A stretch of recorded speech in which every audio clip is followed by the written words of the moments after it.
say the odds against me are crooked and impossible, like I was born with a hole in my heart. It's an obstacle, I left to die by the doctors in the children's hospital, but I never lose hope. Success is psychological, the world is volatile, and the street is my education, shaping the nation like the blueprint of a mason. While Shawshank record deals get you raped on occasion, so I'm focused on my economic situation. I'm like the little kids on TV that dig through the trash. I hustle regardless of the way you talk shit and laugh. A lot of niggas drop science, but they don't know the math, cause they mind is narrower than the righteous path. It's funny how on the block, niggas that kill you for cash, but never raise the gun to cry out freedom at last. The Cold War is over, but the world is still getting colder. Atlas walking through the projects with the hood on my shoulders. I would like to raise my children to grow to be soldiers, but then a general would decide when their life would be over. So I work hard until my personality split, like the Black Panthers into the Bloods and the Crips. They said I'd never be shit, but now I sit and reminisce like Yeshua Ben Yosef, flipping through Genesis. Ignorance is venomous and it murders the soul, spreading like a virus, running red but out of control. So if I should ever fall and get caught in a hustle,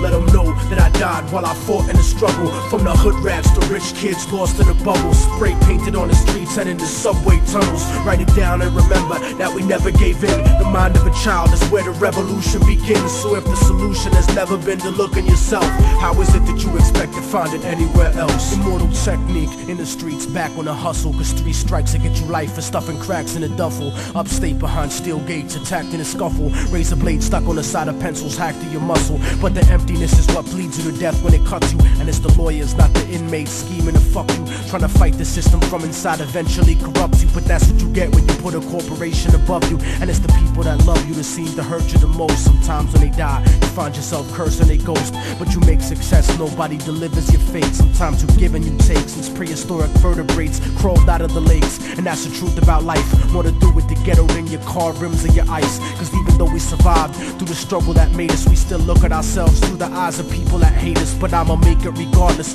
of the trumped up charges and semi-automatic barrages that empty the cartridge. Post-traumatically scarred kids that try to be brave, cause niggas backstab each other just to try to get paid. Turn cannibal like knights during the crusades, afraid of responsibility, addicted to greed, beating a girl, purposefully losing the seed, as if we bound to the destiny we used to receive. So if I should ever fall and get caught in a hustle, let them know that I died while I fought in the struggle. From the hood rats to rich kids lost in a bubble, spray painted on the streets and in the subway tunnels. Write it down and remember that we never gave in. The mind of a child is where the revolution begins. So if the solution has never been to look in yourself, how is it that you expect to find it anywhere else? I used to wonder why people don't believe in themselves, and then I saw the way they portrayed us to everyone else that cursed us, to only see the worst in ourselves, blind to the fact the whole time we were hurting ourselves. I used to wonder why people don't believe in themselves, and then I saw the way they portrayed us to everyone else that cursed us, to only see the worst in ourselves, blind to the fact the whole time we were hurting ourselves. I used to wonder